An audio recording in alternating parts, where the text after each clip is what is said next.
नमस्कार, मैं हूं अनुराधा सिंह और आप देख रहे हैं द बिग पिक्चर। देश में आखिर इस वक्त चल क्या रहा है?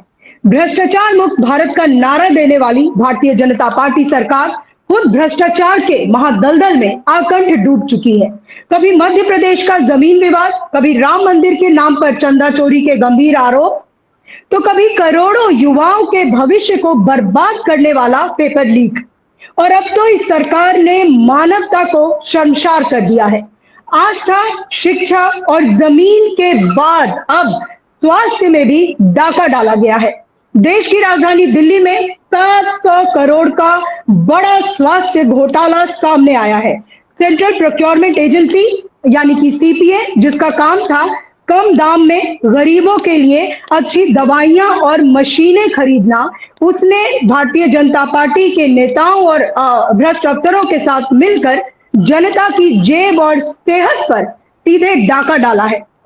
लूट का आलम देखिए कि ₹2.5 का ओआरएस का पैकेट 15 रुपए में, 150 की बेडशीट 450 रुपए में, 10 लाख की पोर्टेबल एक्सरे मशीन 33 लाख में और 25 लाख का मेडिकल इक्विपमेंट सीधे 1.5 करोड़ में खरीदा गया। नियम ताक पर रखकर लोकल केमिस्ट टेंडर और चुनिंदा जो सप्लायर्स है उनको फायदा पहुंचाने के लिए यह खेल रचा गया।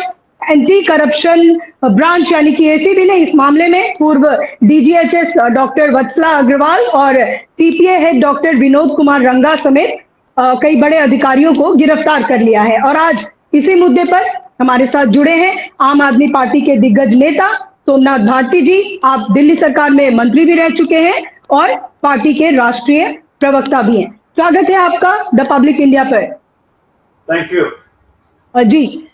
सोमनाथ भारती जी, पहला सवाल मेरा आपसे ये है कि दिल्ली सिर्फ दिल्ली वालों की नहीं है। एम्स हो या फिर सफदरजंग हो या दिल्ली के बड़े सरकारी अस्पतालों में बिहार, उत्तर प्रदेश, मध्य प्रदेश और पूर्वोत्तर तक से गरीब मरीज जो है वो अपनी आखिरी उम्मीद लेकर आते हैं। जब 25 लाख का मेडिकल इक्विपमेंट 1.5 करोड़ में खरीदा जाएगा तो बजट खत्म होने के कारण अस्पतालों में मशीनें कम आएंगी। क्या ये 700 करोड़ का घोटाला सीधा उन गरीब मरीजों की मौत का सौदा नहीं है जो इलाज के अभाव में दम तोड़ देते हैं? मुख्य विपक्षी दल है आप दिल्ली में, आपकी पार्टी इस महाघोटाले को किस तरीके से देख रही है? जी सोमनाथ जी।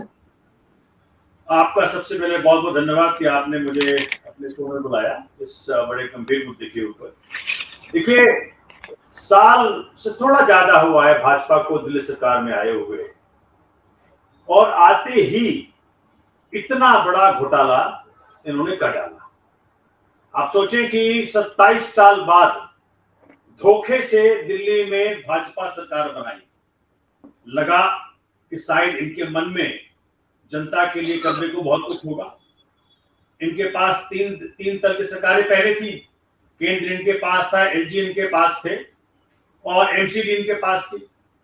दिल्ली सरकार नहीं है, दिल्ली सरकार नहीं है, दिल्ली सरकार आ गई। तो शायद दिल्ली सरकार इसीलिए नहीं थी इनके पास, या इनको आने की बड़ी लालसा थी कि इन्हें करप्शन करना था। आप सोच सकते हैं कि जिस व्यक्ति को इन्होंने अरेस्ट किया, डॉक्टर वत्सला अग्रवाल को, उनके खिलाफ मैंने खुद एक गहरा कंप्लेंट दिया था 2024 में ही। मैं आपको सही डेट बता दूं, क्योंकि मैंने आपको भेजा भी था आपके किसी व्यक्ति के माध्यम से, कि जो वहां पे डॉक्टर वत्सला अग्रवाल का जो इन्होंने अरेस्ट किया है, उनके खिलाफ एक रिक्रूटमेंट स्कैम भी मैं इनके नजर में लेके आया था और उस पर जांच भी शुरू हुई थी। उस स्कैम के बाद मेरे पास, आप सोच सकते हैं कि उस पे जांच ढंग से करने की बजाय, क्योंकि उन्होंने क्या किया, डॉक्टर वत्सला अग्रवाल एक पंकज त्यागी जी हैं, और उनके साथ मिलकर किसी फेवरेट डायरेक्टर की पत्नी को वहां रिक्रूटमेंट करने के लिए ये जो कैंसर इंस्टीट्यूट है दिल्ली सरकार का, उसके लिए एक नया आर्टिफिशियल पोस्ट क्रिएट कर दिया असिस्टेंट प्रोफेसर का, और बगैर एलिजिबिलिटी उनके हुए उनको रिक्रूट भी कर दिया और चीफ सेक्रेटरी तक को गुमराह करके रखा। तो मैं लेके आया था उस पे आनंद फानंद में कोई इंक्वायरी बैठी, लेकिन उसके बाद पता नहीं क्या हुआ। मैं आपको कागज भेजा है। जी सोमनाथ जी, मैं प्रिया जी, आप अगर बैक स्टेज है, मैं आपसे रिक्वेस्ट करती हूँ जो डॉक्यूमेंट्स सोमनाथ जी ने हमारी टीम को भेजे थे, वो जरा हमारे दर्शकों को दिखाइए। जी, यही यही वो डॉक्यूमेंट है। इसमें आप साफ साफ देख सकते हैं कि 2022 का कंप्लेंट है मेरा, 12/6/2022 का कंप्लेंट है कि किस प्रकार से डॉक्टर वत्सला अग्रवाल ऐसा स्कैम कर रही हैं। तो इसके बावजूद भी उनको इन्होंने हेड बना दिया। अगर ऐसा कंप्लेंट आपके पास है, विजिलेंस इंक्वायरी चल रही है, तो ऐसी क्या मजबूरी थी रेखा गुप्ता जी की कि डॉक्टर वत्सला अग्रवाल जी को उन्होंने हेड बनाया डीजीएचएस का? तो सवाल गहरा पैदा होता है। और अनुराधा जी, बड़ा इंटरेस्टिंग है कि जब हमारे जमाने में उन्होंने एलिगेशन लगाया झूठा करप्शन का, तो अधिकारियों पे कोई उन्होंने एक्शन नहीं लिया, सीधा माननीय मुख्यमंत्री पर, सीधा डिप्टी सीएम पे, सीधा मंत्रियों पे। यहां ये देखने के बाद है कि 650 करोड़ का घोटाला रेखा गुप्ता सरकार खुद ही बाहर लेकर के आई, और चूंकि इनको लाना पड़ा, क्योंकि ये खबर हमारे तक पहुंच गई थी, और कोई भी एक्शन किसी पॉलिटिकल हेड पे नहीं पड़ा, किसी पॉलिटिकल एग्जीक्यूटिव पे नहीं पड़ा। तो ये बड़ा बड़ा सीरियस क्वेश्चन आज आपके माध्यम से उठाने का प्रयत्न कर रहा हूं कि जब भी सरकार में करप्शन होता है तो buck stops with whom? The concern minister, the concern chief minister. यहां पे कहां क्या हो रहा है कि आपने डॉक्टर वत्सला अग्रवाल को अरेस्ट कर लिया, जैसे वहां राम मंदिर में हो रहा है, चंपत राय तक को अरेस्ट नहीं कर पा रही है। तो हो क्या रहा है, ये अकाउंटेबिलिटी नहीं लेना चाहते।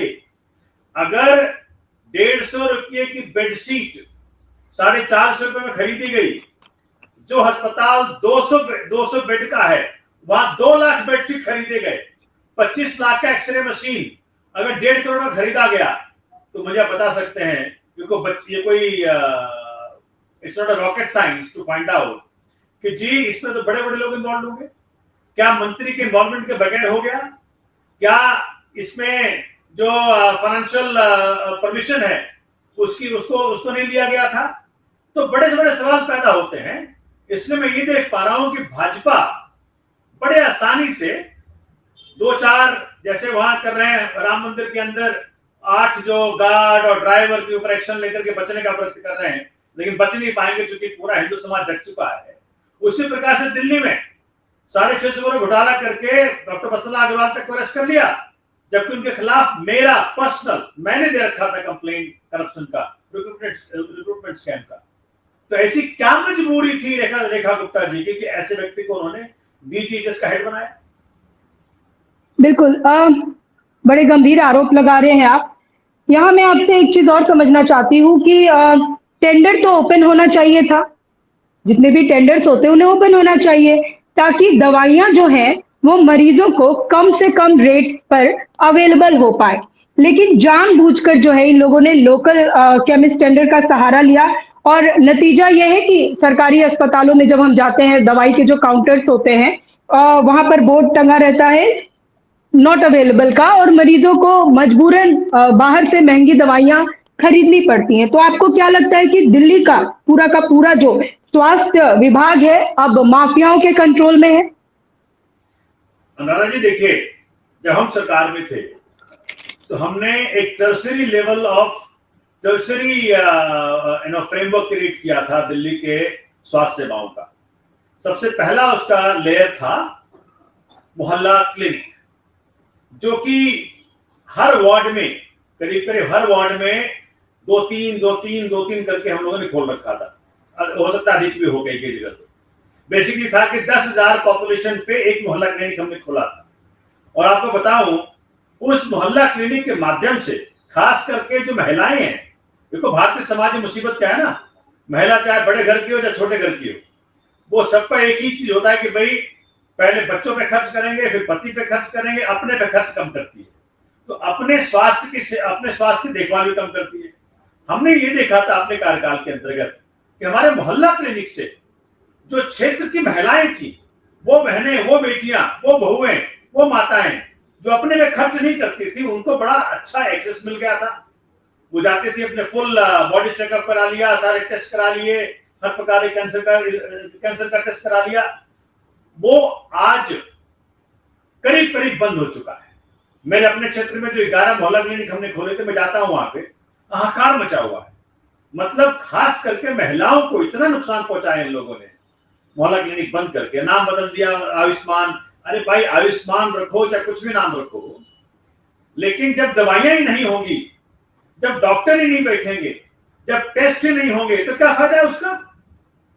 नंबर 1। नंबर 2, फिर हमने रखा था कि भाई वो जो secondary layer of health care scheme था हमारा, उसमें हॉस्पिटल थे। जैसे मेरे विधानसभा क्षेत्र के अंदर पंडित मदन मोहन मालवीय हॉस्पिटल है, जो फुल फ्लेजेड हॉस्पिटल नहीं है, लेकिन जैसे कि आपका गॉल ब्लैडर स्टोन का ऑपरेशन करना हो, आंख का ऑपरेशन करना हो, दांत का ऑपरेशन, दांत का कुछ करना हो, कोई सर्जरी करनी हो, तो इस प्रकार से छोटी छोटी मुसीबतें हो जाती थी। तो आप समझिए कि 60% या 40%, 50% जो आपका हेल्थ केयर फैसिलिटी से भीड़ लगता है, 20 to manage there at the Mohalla clinic level only. तो उससे कम भीड़ छट के आती थी कहां पे? जो secondary level of layer of आपके हेल्थ केयर फैसिलिटीज थे। टर्शियरी लेवल जो सबसे बड़े, जैसे कि आप एलएनजेपी है, दीनदयाल उपाध्याय है, जीटीबी है, इस जो हॉस्पिटल्स थे वो बड़े सर्जरी के लिए थे। और मैं आपको वादा करता हूं और चैलेंज करता हूं, अगर आपने मेरे को साथी सुनता बीजेपी का हो, कि मेरे साथ चल पड़ो, चाहे मोहल्ला क्लिनिक चल पड़ो, पंडित मदन मोहन मालवीय हॉस्पिटल चल पड़ो, एलएनजी पे चल पड़ो। हर लेयर पे अनुराधा जी आज के तारीख में हर व्यक्ति त्राहिमाम त्राहिमाम त्राहिमाम कर रहा है। क्यों? ना दवाइयां हैं, ना टेस्ट उपलब्ध हो पा रहे हैं, ना डॉक्टर समय से बैठ पा रहे हैं, बेसिकली चिंता नहीं है। देखिए, हम सबको ये सोच लेना चाहिए, आज बीजेपी जो एक पार्टी है ना, ये एक क्रोनी कैपिटलिस्ट की पार्टी है, और कहा जाता है ना कि जो जिसका खाता है वो उसका गाता है। ये खाते हैं कुछ चंद उद्योगपतियों के, उनके बदौलत चलते हैं ये। इसलिए सत्ता में आने के बाद ये उन उद्योगपतियों की सेवा में लग जाते हैं।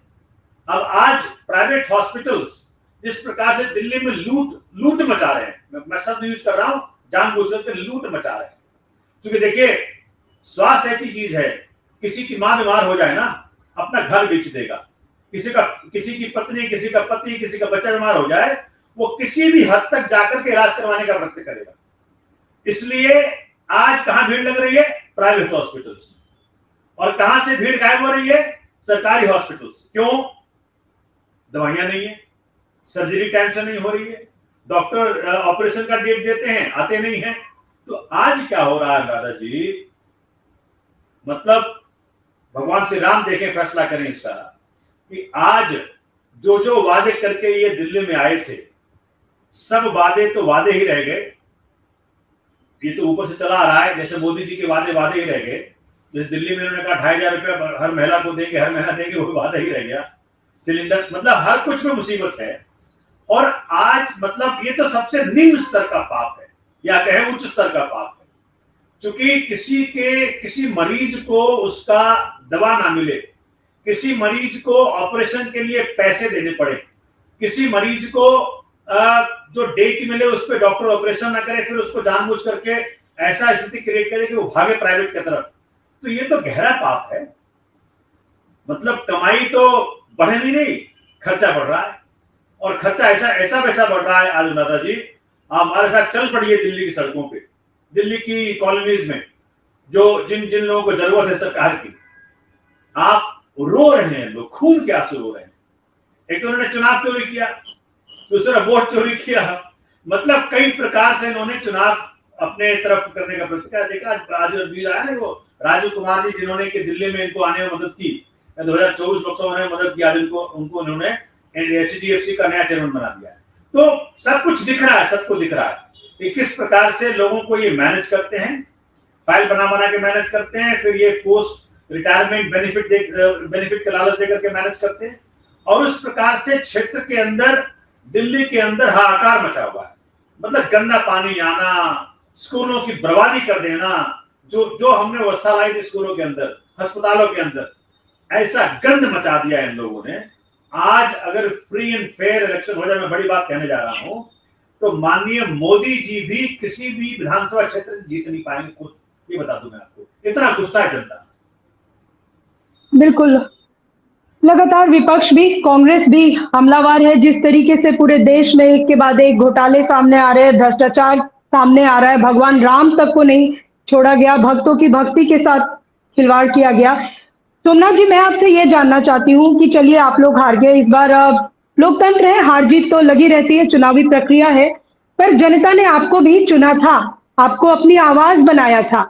अब जबकि मानवता को शर्मसार करने वाला ये इतना बड़ा घोटाला सामने आया है, तो आप लोग किस तरीके से इसको लेकर आगे बढ़ेंगे? क्योंकि जनता चाहती है, उनको उन्होंने आपको अपनी आवाज बनाया था। ठीक है, आप हार गए, भाजपा इस वक्त सत्ता में है, लेकिन अब आप लोग क्या करेंगे इसको लेकर? जी। देखिए, हमारा जीवन जनता को समर्पित है। मैं आईआईटी दिल्ली का हूँ, फिर लॉयर हूँ। अरविंद केजरीवाल जी आईआईटी खड़गपुर के हैं, फिर वो इंजीनियरिंग उन्होंने करी, जो फिर वो उन्होंने वो आईआरएस का पद संभाला। तो हम लोग अपने अपने पदों को, अपने अपने सुखों को त्याग करके आए थे, और इसलिए आए थे कि भारत की राजनीति में पहली बार काम की राजनीति को स्थापित किया जाए, कि शिक्षा की राजनीति स्थापित हो, स्वास्थ्य की राजनीति स्थापित हो, बिजली, पानी, जन सुविधाओं की, महिला सुरक्षा की राजनीति स्थापित हो। हम लोगों ने इंडियन पॉलिटिक्स का डिस्कोर्स चेंज किया था कि जी अकाउंटेबल पॉलिटिक्स हो। आज धोखे से जो भाजपा ने दिल्ली में आम आदमी पार्टी को हरा करके, मैं आपको एग्जांपल देता हूं, आपके दर्शकों को बड़ा आसान रहेगा समझना। देखिए, सोमनाथ भारती लड़ा था नई दिल्ली लोकसभा से चुनाव, और मैं 7 सीटों में सबसे कम मार्जिन से हारा था, अगर आपको याद होगा। उसके बाद लेकिन उसमें, उस चुनाव में आप समझे, 10 विधानसभाओं में, 10 विधानसभा में अनुराधा जी, मैं 3 में जीता था, जनता ने जिताया था मुझे। मतलब माननीय मोदी जी को, क्योंकि वो तो मोदी जी का चुनाव था, माननीय मोदी जी को सोमनाथ भारती ने नई दिल्ली विधानसभा में हरा दिया, आरकेपुरम विधानसभा में हरा दिया, दिल्ली कैंट विधानसभा में हरा दिया। लेकिन सोमनाथ भारती का जो नेता है अरविंद केजरीवाल जी, उनको भाजपा का एक नेता ने नई दिल्ली विधानसभा में हरा दिया 9 महीने बाद। ये कैसे हो सकता है? संभव है क्या? ऐसा इसलिए हुआ दादा जी कि जब मैं लोकसभा चुनाव लड़ा था, तब उस वक्त नई दिल्ली विधानसभा की वोटर्स की संख्या थी 1,48,000, और जब अरविंद जी लड़े 9 महीने बाद, तो वोटर की संख्या राजीव कुमार जी की मदद से घटा करके 1,02,000 कर दिया गया। तो जब 46,000 वोट वोटर काट दोगे, तो 4,000 वोट से हराना अरविंद केजरीवाल जी को, या सोमनाथ भारती को 2100 वोट से हराना, ये कौन सी बड़ी बात है? ठीक है, लेकिन हरा तो दिया, इस प्रकार से कॉन्स्पिरेसी रच के हरा तो दिया। लेकिन ये जो हमारा लेवल ऑफ सरेंडर था जनता को, जो हमारा लेवल ऑफ कमिटमेंट था जनता को, जो हम जनता को भगवान स्वरूप मान करके सेवा करते थे। देखो, मैं पक्का सनातनी हूं, मेरे धर्म में कहा जाता है कि हर व्यक्ति परमात्मा स्वरूप है, जीव जंतु भी परमात्मा स्वरूप है। तो हम सबने हर व्यक्ति को परमात्मा स्वरूप मान कर सेवा करने का प्रयत्न किया, और जब इस लेवल का कमिटमेंट आपका होगा ना, तो सेवा ही हो सकती है और कुछ नहीं हो सकता है। आज भी हमारे विधायक, हमारे चुने हुए विधायक, देखो आज भी ये राजा जी, दिल्ली में मुख्य विपक्षी पार्टी तो हम ही हैं, 22 सीट तो हमारी है ना। आज दिल्ली की दुर्दशा पे सिर्फ आवाज उठाती है कौन? आम आदमी पार्टी, क्योंकि कांग्रेस पहले भी इनसे मिली हुई थी और आज भी इनसे मिली हुई है। तो आज हमारा हर विधायक, हमारा हर पार्षद, हमारा हर पूर्व विधायक, हमारा पूर्व उम्मीदवार, हम सब लोग अपने अपने क्षेत्र में जाते हैं। और जैसे मैंने अपने क्षेत्र के अंदर बना रखा था पहले मोहल्ला सभा, आपको विश्वास नहीं होगा, मेरे क्षेत्र के अंदर हर बूथ का एक मोहल्ला सभा व्हाट्सएप ग्रुप बना रखा है मैंने। मतलब उस बूथ में रहने वाला हर वोटर मेरे से जुड़ा हुआ है मोहल्ला सभा के जरिए।